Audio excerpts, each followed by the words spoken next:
असरानी का जन्म एक मध्यम वर्ग के सिंधी परिवार में हुआ। उनके पिता भारत के विभाजन के बाद जयपुर चले गए और कालीन बेचने वाली एक दुकान खोली। उनकी 4 बहनें और 3 भाई हैं, 2 बड़े और 1 छोटा। असरानी व्यापार में बहुत अधिक उदासीन थे और गणित में बहुत कमजोर थे। उन्होंने सेंट जेवियर्स स्कूल से मैट्रिक की पढ़ाई पूरी की और राजस्थान कॉलेज जयपुर से स्नातक किया। उन्होंने एक साथ ऑल इंडिया रेडियो जयपुर में अपनी शिक्षा के लिए भुगतान करने के लिए एक आवाज कलाकार के रूप में काम किया। उनका अंतिम उद्देश्य अभिनेता बनना था। उन्होंने 1960 से 1962 तक साहित्य कला भाई ठक्कर से अभिनय सीखना शुरू किया। 1962 में उन्होंने बम्बई की यात्रा की और अभिनय के अवसर तलाशने लगे। 1963 में ऋषिकेश मुखर्जी ने उन्हें पेशेवर रूप से अभिनय सीखने की सलाह दी। 1964 में असरानी पूना फिल्म और television institute of India Pune में फिल्म इंस्टीट्यूट में शामिल हो गए और 1966 में अपना कोर्स पूरा किया। उन्होंने कई अन्य लोगों को प्रभावित किया और 1967 में गुजराती फिल्म के साथ नवोदित अभिनेत्री वहीदा रहमान के साथ अपने अभिनय की शुरुआत की। उन्होंने 4 अन्य फिल्मों में अभिनय किया।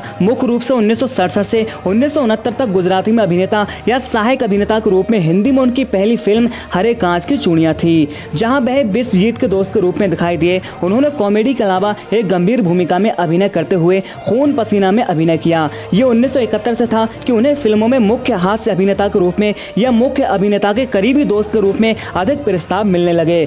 उन्होंने 1972 से 1979 तक 96 फिल्में की। ऋषिकेश मुखर्जी, आत्माराम गुलजार जैसे अप्रत्यक्ष लोगों ने 1971 से 1974 की अवधि में उन्हें बार बार कास्ट किया और हिट होने के साथ ही उनका काम इन फिल्मों के माध्यमों से देखने को मिला। 1971 से 1974 की इन भूमिकाओं ने उनके करियर में कई सहायक और कॉमिक भूमिकाओं के लिए स्वर स्थापित किया और 70 में उनकी मांग अपने चरम पर थी, क्योंकि वह 1970 से 1979 तक 101 फिल्मों में दिखाई दिए और उनमें प्रभावी भूमिकाएं थीं। 1970 के दशक के बारे में बेहद चर्चित राजेश खन्ना के करीबी दोस्त हैं। उन्होंने राजेश खन्ना के साथ 25 फिल्मों में काम किया, जिसमें 21 हिट फिल्में शामिल हैं। 1980 के दशक में उन्होंने 160 से अधिक फिल्मों में अभिनय किया। 1970 से 1984 में उनकी भूमिकाओं के विपरीत, जो कि कथानक के लिए महत्वपूर्ण थीं। 1985 से 1993 तक उनकी अधिकांश भूमिकाएं बहुत कम थीं, क्योंकि एक कॉमेडियन की अवधारणा समाप्त हो रही थी और नायक अपनी कॉमेडी करना पसंद कर रहे थे और एक्शन फिल्में राज कर रही थीं। 1985 से 1994 की अवधि में रोस्ट,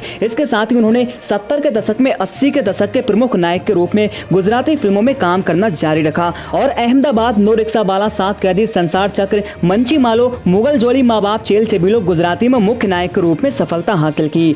90 के दशक से उन्होंने मोटा घरनी, बाहू, पियो गाँव, परदेश, बाप धमाल, दिकरा जैसी गुजराती फिल्मों में हास्य अभिनेता या सहायक अभिनेता के रूप में भूमिकाएं निभाई। 1982 में इस अवधि के दौरान उन्होंने एक छोटे से गुजराती प्रोडक्शन कंपनी की स्थापना की, जिसमें साथी कलाकार दिनेश हिंगू थे, हरीश पटेल और सलीम परवेज प्रसिद्ध सहायक अभिनेता यूनुस परवेज के बेटे। कंपनी एक बड़े लाभ के साथ 1996 में भंग हो गई और इनकी प्रॉपर्टी की बात करें तो इनकी प्रॉपर्टी 40 मिलियन के आसपास है। दोस्तों, अगर आप हमारे चैनल पर नए हैं तो प्लीज़ हमारे इस चैनल को सब्सक्राइब कर लें और बेल का आइकन भी दबा दें, जिससे हमारी लेटेस्ट वीडियो का नोटिफिकेशन आप तक पहुँच जाएगा।